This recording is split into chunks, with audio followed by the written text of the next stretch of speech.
The morning started like any other day on Earth. People went to work, children went to school, and the sun shone down on 7 billion humans living their normal lives. Nobody expected that this would be the last normal day in human history. Captain Jake Morrison floated inside the International Space Station, looking down at the blue planet below. He had been in space for 3 months, conducting experiments and repairs. From his window, Earth looked peaceful and beautiful. White clouds drifted over green continents and blue oceans. The lights of cities sparkled like diamonds in the darkness. Then everything changed. At exactly noon, Greenwich Mean Time, massive objects appeared in the sky above Earth. They did not fly in from space. They did not land from distant planets. They simply materialized, as if they had always been there but invisible until that moment. Jake pressed his face against the small window and stared in shock. Enormous ships hung motionless in the atmosphere above major cities. Each ship was the size of a small city itself, dark gray and covered in strange symbols that seemed to shift and move when he looked at them directly. His radio crackled with urgent voices from Mission Control in Houston. "Morrison, are you seeing this?" "Morrison, please respond." Jake grabbed his radio with shaking hands. "Houston, this is Morrison. I see them." "What are they?" The voice that answered belonged to Dr. Amy Richardson, the lead scientist for the space program. Her usually calm voice was tight with fear. "Jake, we don't know what they are." They appeared simultaneously over 15 major cities around the world. New York, London, Tokyo, Moscow, Beijing, Los Angeles. They just materialized out of nowhere. Jake counted the ships he could see from his position. "I can see at least 6 ships from here. They're huge, Amy, bigger than anything we've ever built." "We know. Our satellites are going crazy trying to get readings on them." "Jake, they're blocking out the sun in some areas. Each ship is at least 10 kilometers long." As Jake watched, beams of blue light began scanning the surface below the ships. The beams moved slowly and methodically, as if the ships were studying the cities beneath them. Then the message came. Every television, radio, and communication device on Earth suddenly received the same transmission. The voice was not human. It sounded like grinding stones, but the words were clear English. "Inhabitants of the third planet, we are the Kethmori. This world was seeded by our ancestors 4 million Earth years ago. We have returned to reclaim our property. You have 72 of your hours to prepare for relocation to designated survival zones. Resistance will not be tolerated. Compliance is mandatory." The message repeated in every language on Earth: Chinese, Spanish, Arabic, Hindi, Russian. Somehow the aliens knew every human language and could speak them all perfectly. In Washington, D.C., President Claire Sullivan rushed into the Situation Room beneath the White House. The room was filled with military officials, scientists, and government leaders. Everyone was talking at once, their voices rising in panic and confusion. "What do we know about these ships?" President Sullivan demanded as she took her seat at the head of the conference table. General Frank Powell, chairman of the Joint Chiefs of Staff, stood up. "Madam President, our radar shows the ships appeared instantly at 1200 hours Zulu time. No approach trajectory, no warning. They simply materialized in our atmosphere." Dr. Amy Richardson joined the meeting by video link from NASA headquarters in Houston. Her face appeared on the large screen at the front of the room. "The ships are using technology we don't understand. They seem to be bending space around themselves.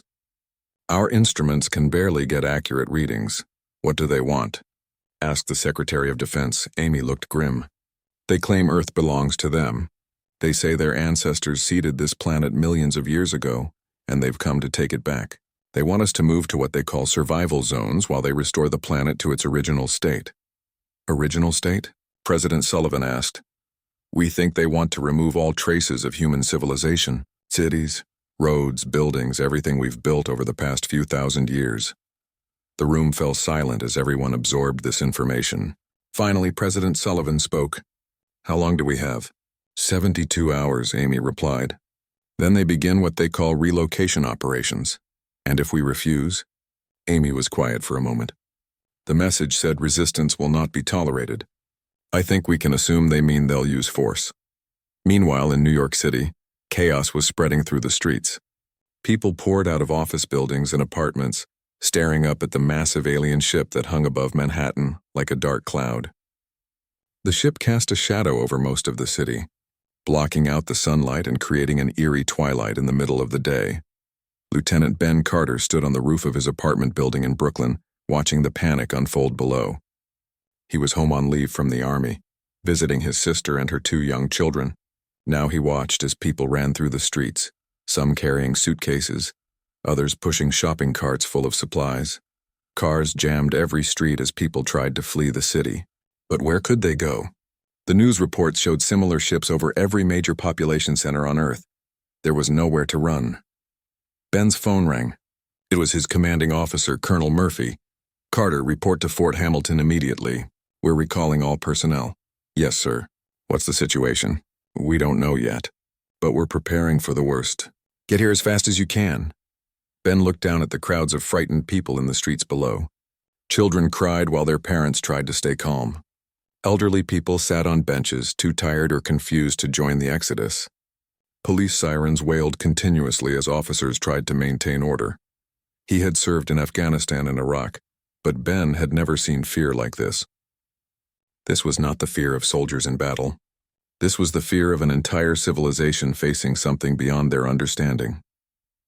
At a research facility in Colorado, Dr. Kate Williams worked frantically at her computer. She specialized in analyzing signals from space, searching for signs of intelligent life. For years, she had hoped to be the first person to detect alien communication.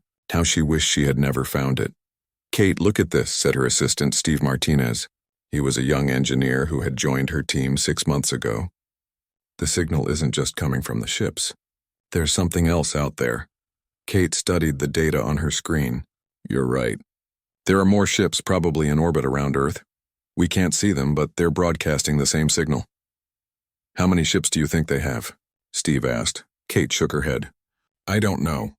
But if they can make 15 ships that size appear out of nowhere, they probably have a lot more where those came from."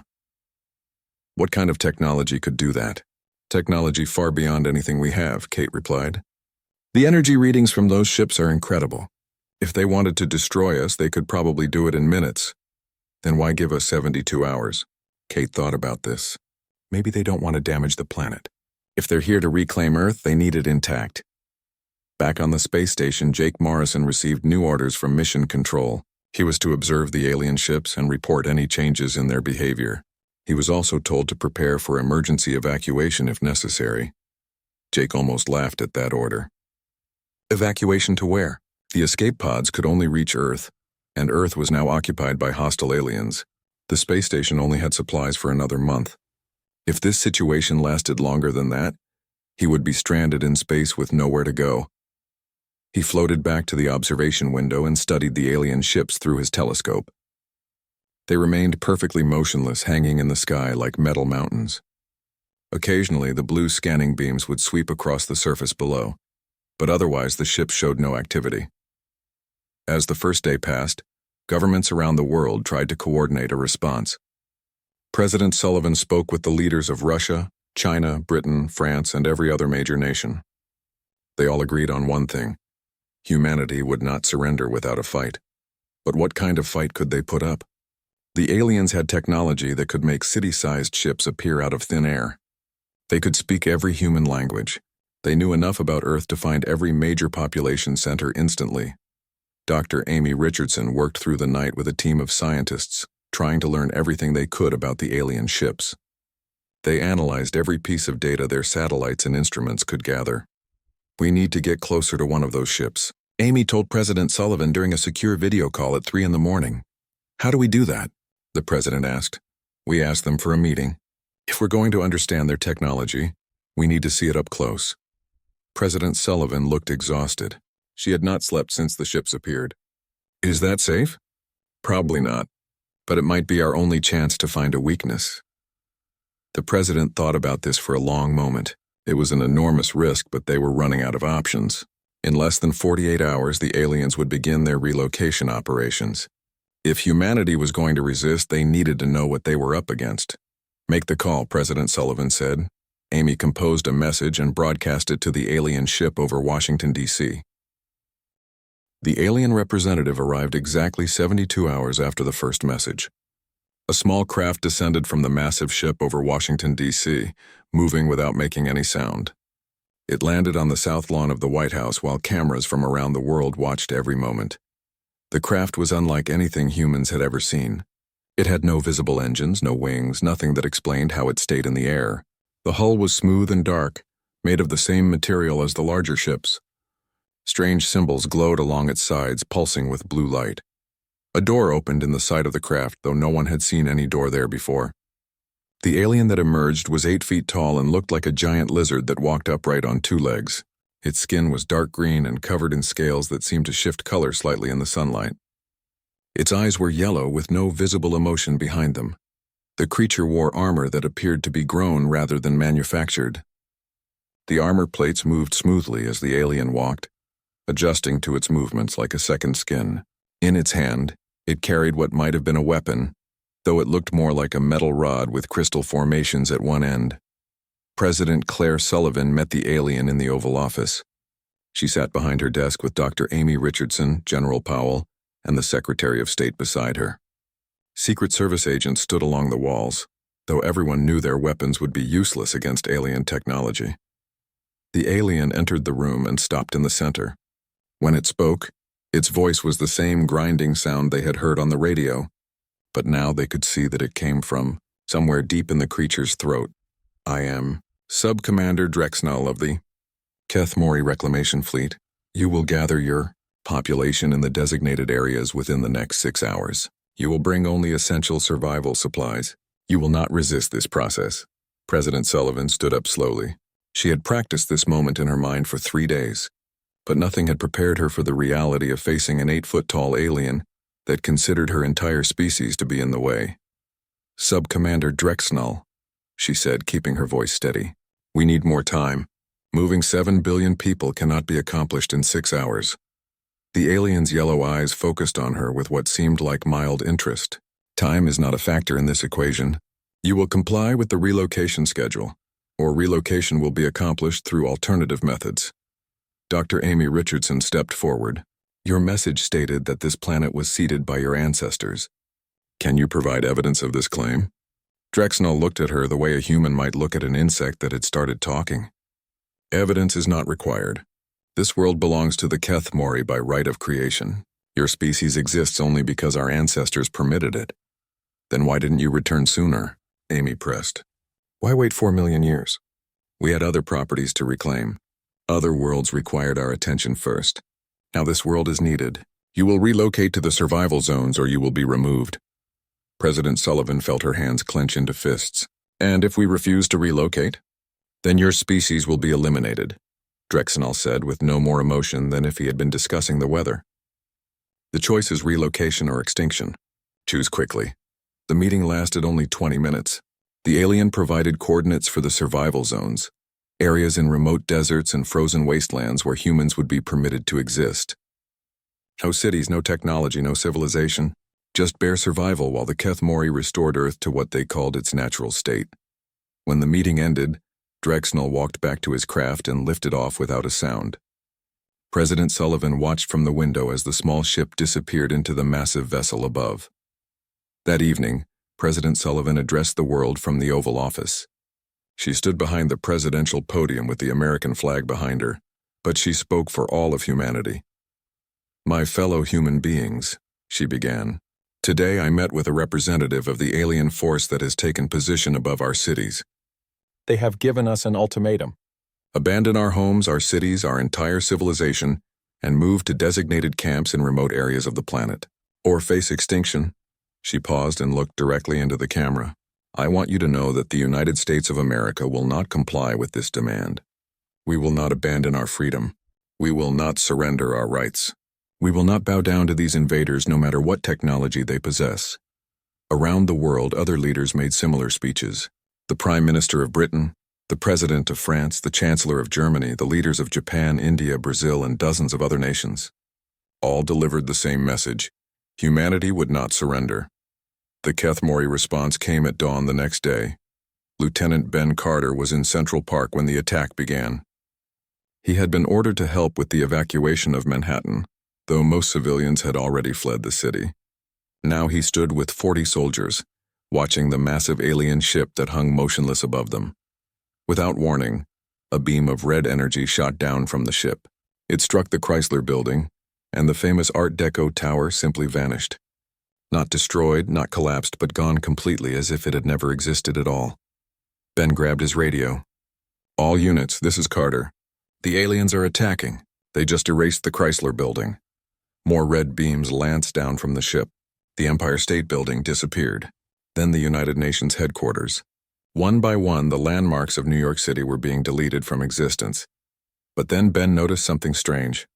When the beam hit a cluster of apartment buildings near Times Square, it flickered for a moment. The buildings took longer to disappear, and some remained partially intact. Ben raised his binoculars and studied the alien ship more carefully. Near the bottom of the massive vessel, he could see what looked like vents glowing with blue light. Every time the ship fired its red beam, the vents glowed brighter.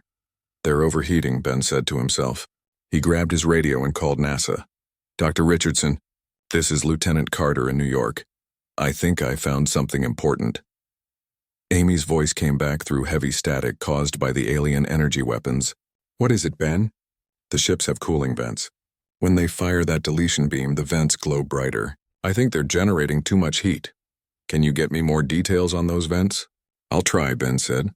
But first, he had to deal with a more immediate problem. The alien ship had stopped its aerial bombardment and was now deploying ground troops. Ben could see them marching across the Brooklyn Bridge in perfect formation. They were tall like the ambassador, but these wore heavier armor and carried weapons that crackled with blue energy. Each alien soldier stood nearly 9 feet tall. Their armor was dark and smooth with no visible joints or weak points. They moved with mechanical precision, never breaking formation, never showing hesitation or fear. Ben had 40 soldiers with him. They carried rifles, grenades, and one anti-tank rocket launcher. It was not much against alien technology, but it was all they had. "Listen up," Ben told his men. "We're not trying to win a war here. We're trying to buy time for civilians to escape and gather intelligence on enemy capabilities. Hit them hard, then fall back. Don't try to be heroes." The alien ground troops reached Manhattan and began moving through the streets in groups of 6. Ben watched them through his binoculars. They moved in perfect straight lines, checking buildings in a systematic pattern. They never deviated from their routes, never adapted their tactics. Ben's radio crackled with reports from around the world. "Carter, this is Colonel Hughes at NORAD. We're tracking similar attacks on 12 major cities: Los Angeles, Chicago, Detroit, Miami, Houston, Seattle. The aliens are hitting every major population center simultaneously." "Any word from the other cities?" Ben asked. "Mixed reports. The aliens are advancing, but they're meeting resistance everywhere. Turns out humans don't like being told to abandon their homes." Ben smiled grimly. That was something, at least. "Colonel, I'm about to engage enemy ground forces. I'll report what I can learn." "Good luck, Lieutenant." The first alien soldier rounded the corner into Central Park at exactly 1400 hours. It was bigger than Ben had expected, and its weapon looked like it could cut through a tank. The soldier moved with mechanical precision, its yellow eyes scanning left and right in a predictable pattern. Ben aimed his rifle and fired. The bullet struck the alien's chest armor and bounced off harmlessly. The alien turned toward him without showing any sign of surprise or concern. It raised its weapon and fired a bolt of blue energy that exploded the tree next to Ben's head. "Spread out," Ben yelled to his men. "Aim for the joints in their armor." The battle that followed was brief but intense. Ben's soldiers fired everything they had at the advancing aliens.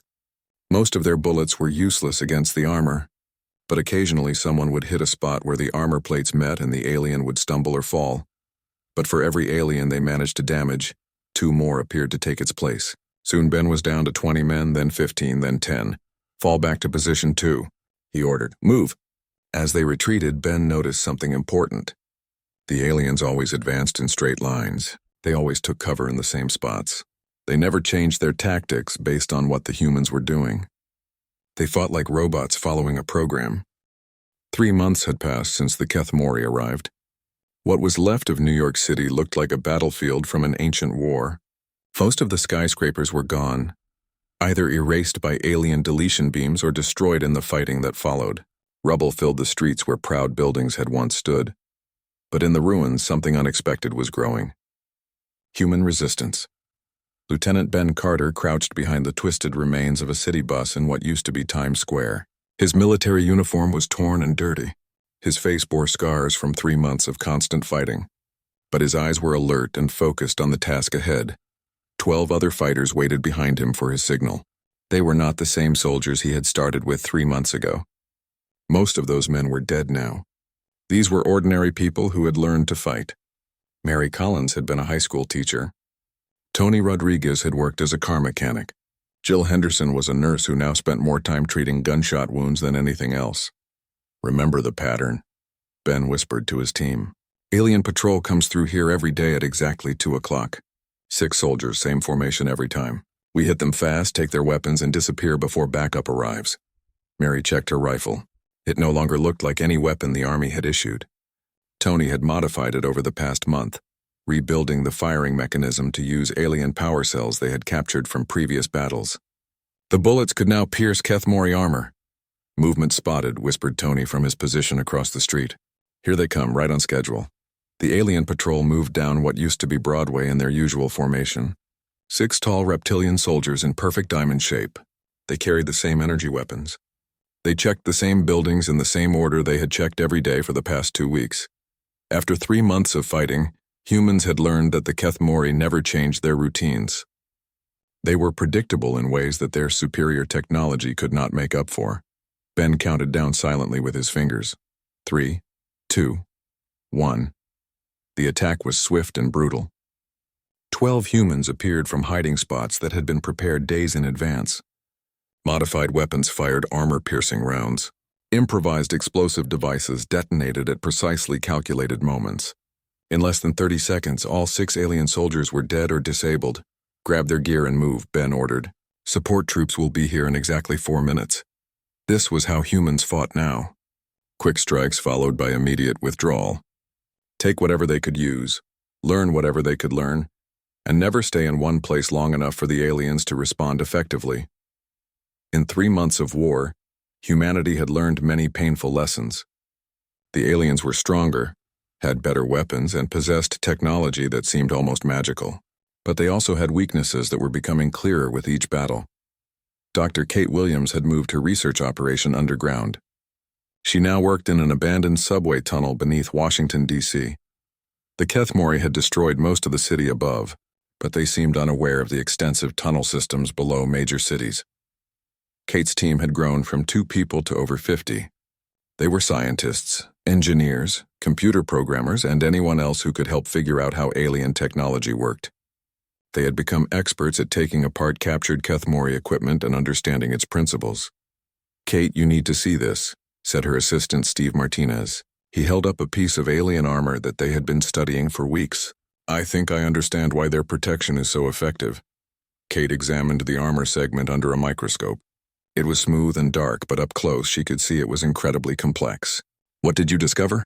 "It's not just armor," Steve explained. "It's a complete computer system.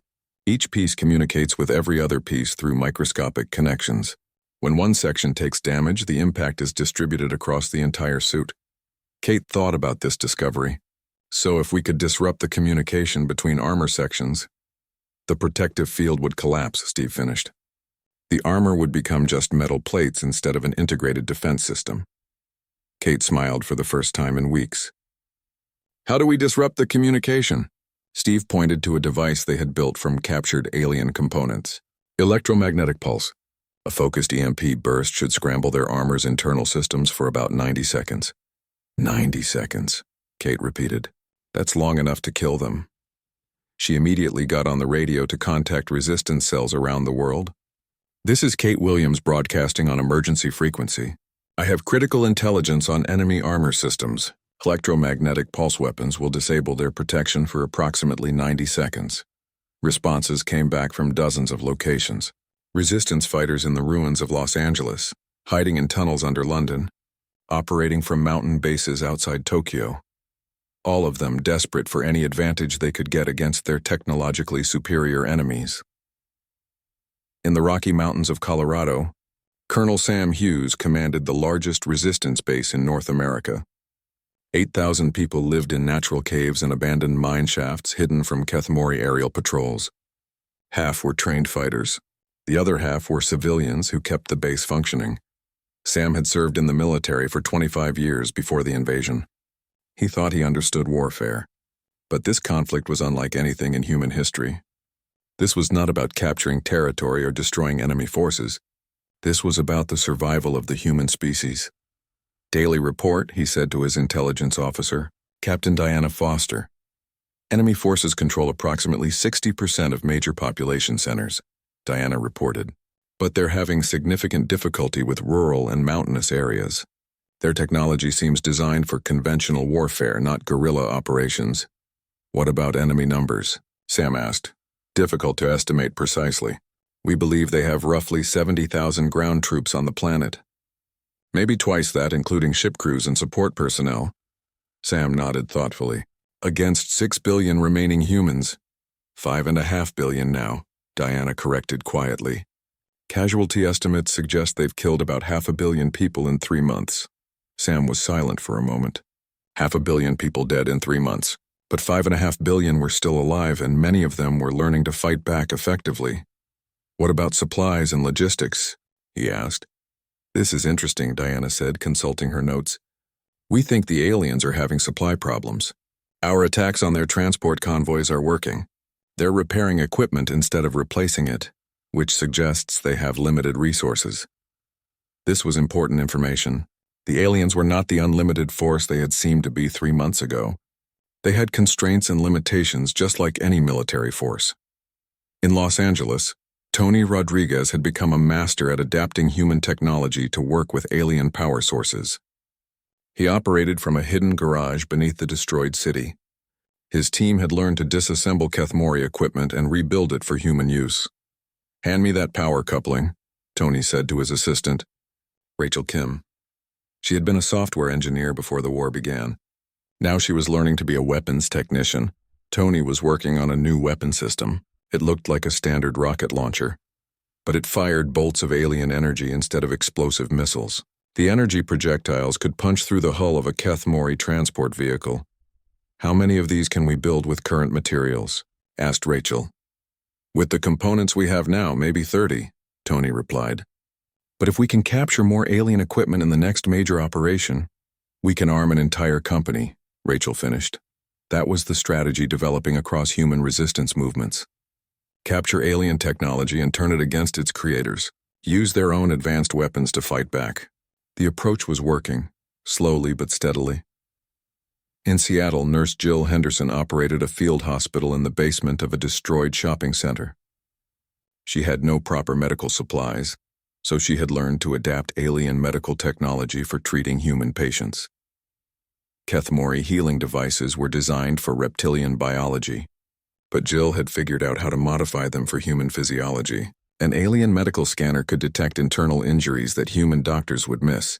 Alien surgical tools could repair damage that would normally be fatal. "How is the patient?" asked Commander Luke Foster. He led the Pacific Northwest Resistance Network. He had been wounded by an alien energy weapon during a raid 2 days earlier. "You'll survive," Jill said as she adjusted the captured alien healing device. "But you need rest. These energy weapons cause neurological damage that takes time to heal." Luke tried to sit up on the makeshift medical table. "I don't have time to rest. We're planning a major coordinated strike. If you don't rest, you'll be dead before your operation begins," Jill said firmly. "The Resistance needs living leaders, not dead heroes." Luke lay back down reluctantly. Jill was right. They had learned that lesson too many times over the past 3 months. Heroic sacrifices felt good in the moment, but they did not win wars. Dr. Megan Torres worked from a hidden laboratory beneath Chicago. She was a physicist who specialized in energy systems. For 3 months, she had been trying to understand how Kethmori defensive shields functioned. 6 months had passed since the Kethmori invasion began. The war had settled into a deadly routine. The aliens controlled the major cities and had superior technology, but humans controlled the countryside and had developed something their enemies could not understand. The absolute refusal to give up. Air Force pilot Alex Stone flew his heavily modified fighter jet through the mountain canyons of Montana. His aircraft no longer resembled anything the Air Force had originally built. Tony Rodriguez and his engineering team had completely rebuilt the engines to run on captured alien power cells. The weapon systems now fired Kethmori energy bolts instead of missiles. Even the navigation system was a hybrid of human and alien technology. "Stone, this is Control. came Nina Clark's voice through his radio headset. "We have major movement 40 kilometers north of your position. Looks like a large convoy heading toward the mountains." Alex banked his fighter toward the coordinates Nina had provided. Below him, he could see a long line of Kethmori vehicles moving through a narrow valley. Transport ships, armored personnel carriers, and what appeared to be mobile command vehicles. It was the largest alien force movement he had observed in weeks. "Control, I count 25 vehicles," Alex reported. "This is definitely more than a routine patrol." "Copy that, Stone. Maintain observation distance. Do not engage without backup authorization." Alex circled high above the convoy using cloud cover to avoid detection.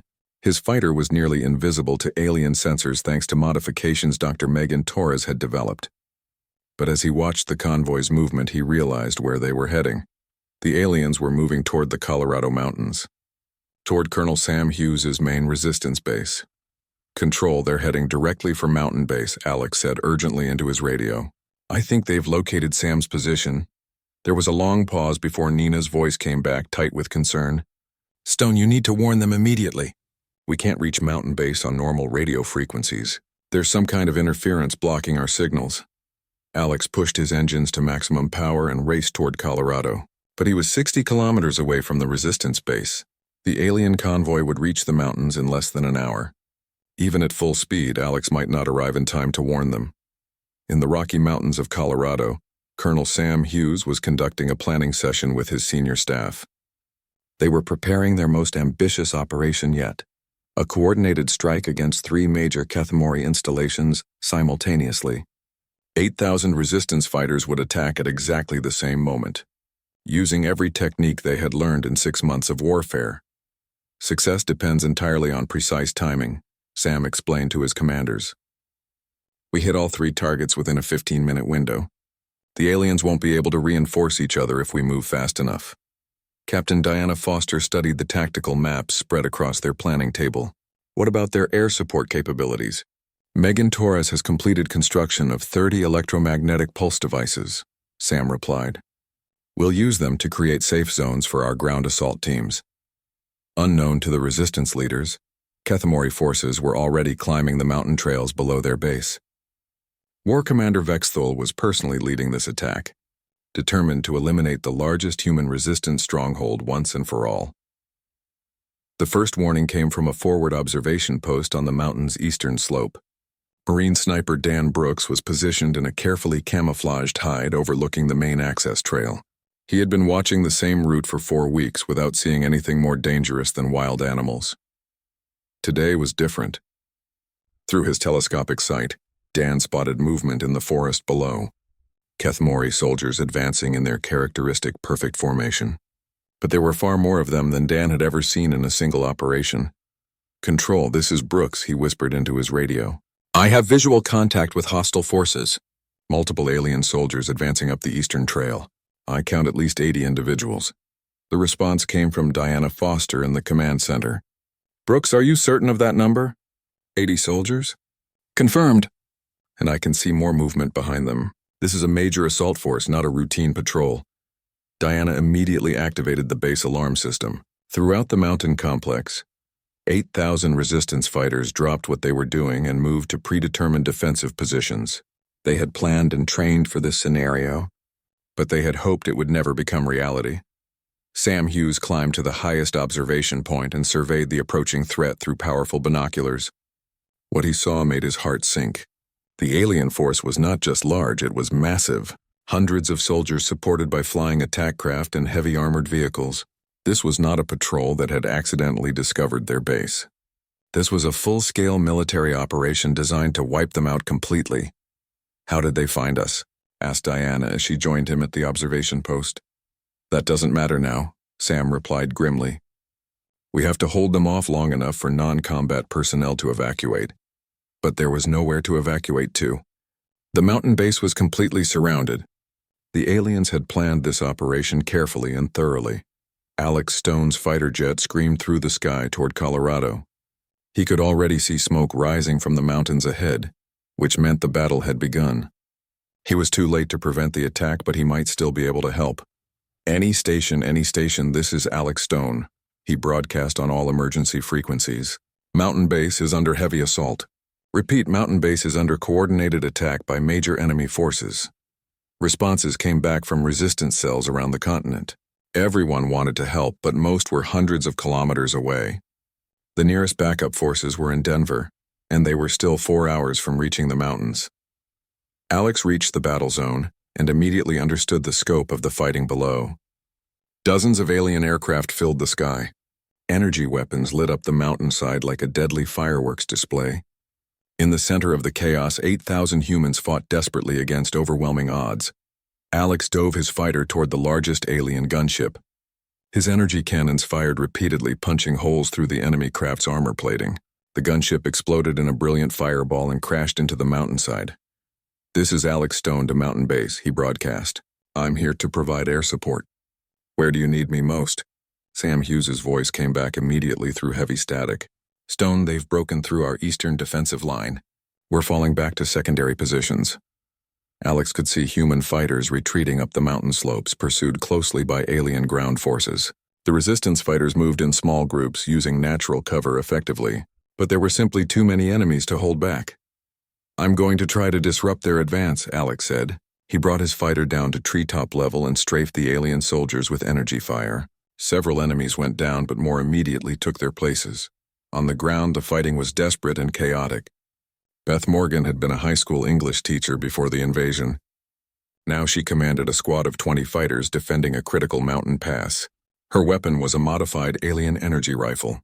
Her ammunition came from a mixture of human-manufactured bullets and captured Keth-Mori power cells.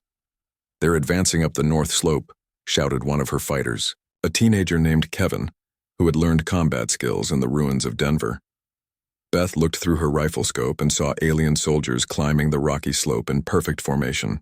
They moved methodically, checking every possible hiding place and potential ambush site.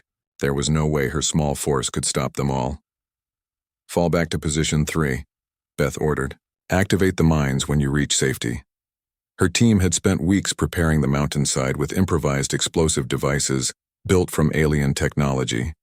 When the enemy soldiers reached their abandoned position, the mines would detonate with enough force to bring down part of the mountain, but retreating meant giving up more ground. And there was not much ground left to give up. Dr. Claire Adams worked frantically in her underground laboratory, trying to complete a project that might save them all. For months, she had been developing a device that could disrupt alien communication systems. If it worked properly, the attacking force would lose coordination with their command ships and support units. "How much longer do you need?" asked her assistant Janet Rodriguez, Tony's younger sister who had become a skilled electronics technician.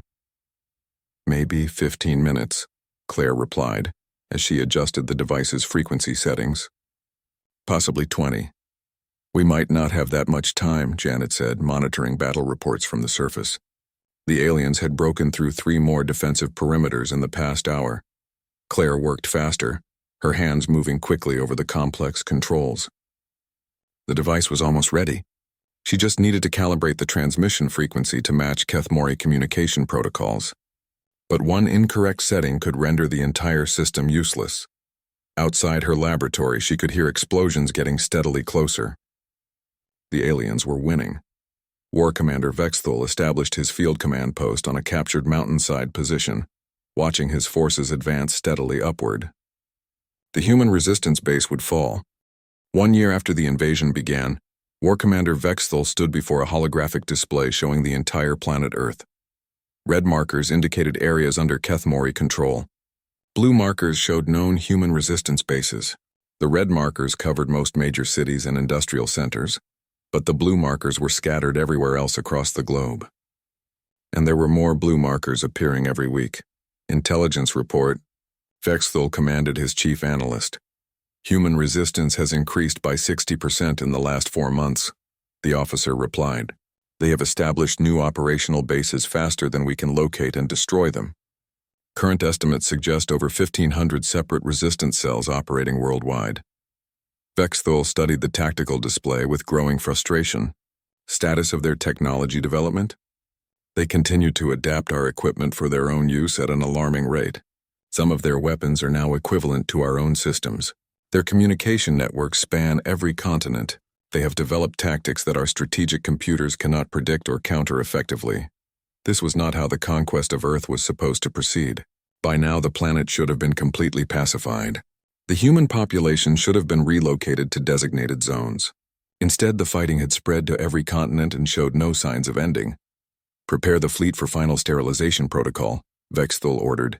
"If we cannot control these humans through conventional means, we will eliminate them entirely." His intelligence officer looked uncertain about this decision.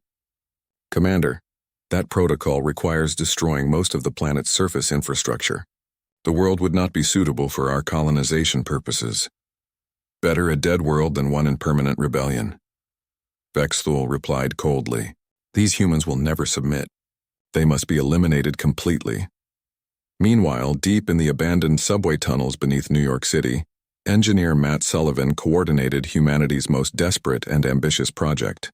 For 8 months, he had been leading a team of scientists and engineers from around the world. They communicated through the global resistance network that Nina Clark had built using modified alien technology. Matt's project was beyond anything humans had ever attempted. He was trying to turn the entire planet into a single massive weapon system. "Status report from all sectors," Matt said during their daily video conference. On his screen, he could see Dr. Hope Rivera broadcasting from Buenos Aires, Dr. Pavel Novak in Prague, and 20 other scientists hidden in locations across the globe. "The planetary network is 95% complete," reported Hope from her laboratory in Argentina.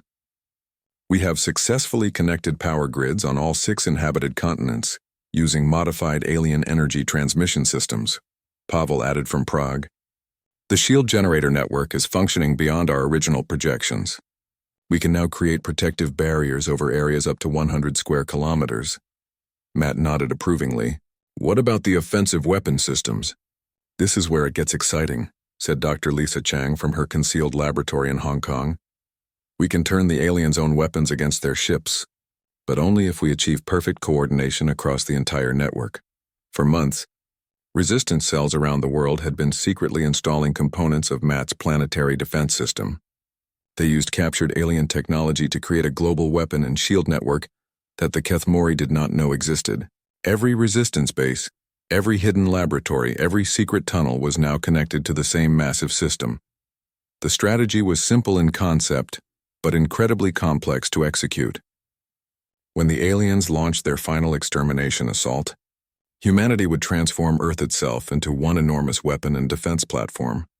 Captain Jake Morrison had finally returned to Earth after his space station was destroyed 6 months earlier. He had managed to reach the planet in an escape pod and now worked with resistance fighters in the ruins of Washington, D.C. "Jake, we need you to send an emergency message to all resistance cells," said Nina Clark. She was coordinating global communications from a command bunker buried beneath the destroyed capital. "Building, what's the message?" Jake asked. "Satellite surveillance shows the alien fleet is moving into bombardment positions around the planet. We believe they're preparing to destroy all life on Earth rather than continue fighting us." Jake felt his stomach drop with dread. "How long do we have?" "Maybe 36 hours, Nina replied grimly. "Matt Sullivan's planetary network is ready for activation, but we need every resistance cell to be in position for coordinated defense operations." Jake began broadcasting to resistance fighters worldwide. All stations, this is Captain Morrison with emergency priority alpha message. Operation Final Stand is now active. Repeat, Operation Final Stand is now active. All units move to positions immediately." Responses flooded back from around the globe. Tony Rodriguez in Los Angeles confirmed weapon systems ready. Dr. Megan Torres in Chicago reported shield generators online and operational.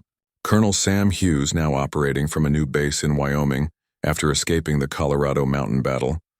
Confirmed ground forces prepared for final engagement. From orbit around Earth, the Kethmori fleet began moving into position for complete planetary sterilization. 60 massive ships positioned themselves at calculated points around the planet. Each ship carried enough destructive power to eliminate all life on an entire continent. War Commander Vexthul observed the preparations from his flagship's command center. After 1 full year of fighting these stubborn humans, he was finally ready to end their resistance permanently and decisively. "All ships report ready for sterilization bombardment," his tactical officer announced. "Begin planetary elimination protocol," Vexthul ordered. Target every population center, every industrial facility, every area that could support human life. Leave nothing intact. The first wave of energy beams lanced down from orbit toward Earth's surface, but something completely unexpected happened. As the beams reached the atmosphere, they encountered massive energy barriers that surrounded the entire planet. The barriers did not stop the alien weapons, but they redirected and focused them. Instead of striking populated areas, the alien weapons hit carefully prepared collection points in remote desert regions, deep ocean locations, and uninhabited mountain ranges. The destructive energy was captured by receivers that Matt Sullivan's team had secretly installed around the world. "What is happening?" Vexthal demanded, staring at his tactical displays in confusion. "The humans have constructed some kind of planetary defense system," his tactical officer reported with obvious shock. "They are somehow using our own weapons' energy to power their defenses." But energy collection was only the first phase of Matt's plan. As the alien fleet continued firing, the energy they sent toward Earth was being stored, amplified, and redirected. After 45 minutes of continuous bombardment, Matt Sullivan activated the second phase of his planetary weapon system. "All stations, this is Matt Sullivan," he broadcast to resistance cells around the world. "Network is fully charged and ready. Beginning counterattack in 5, 4, 3, 2, 1, fire." Around the planet, thousands of hidden installations simultaneously launched massive energy beams toward the alien fleet in orbit.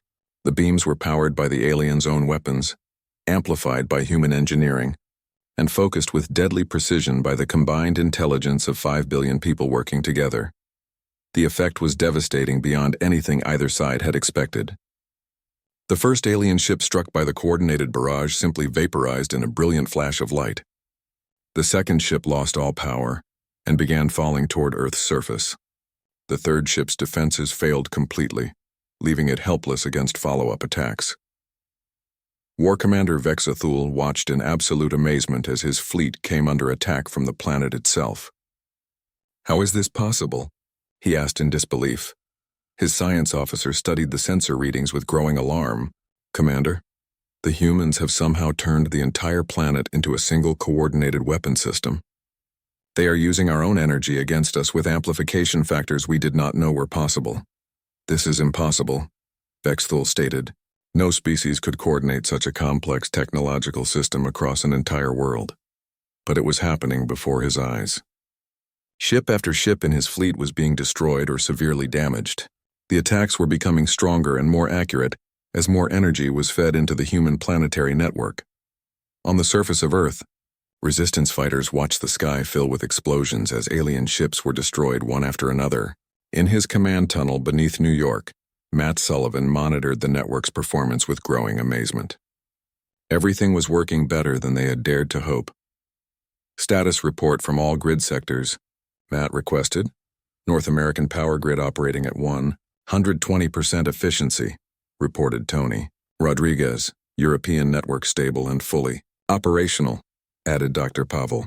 "Novak, Asian grid functioning at maximum capacity," confirmed Dr. Lisa Cheng, South. "American systems green across all parameters," reported Dr. Hope Rivera. For the first time in a full year, humans were not just surviving, they were winning.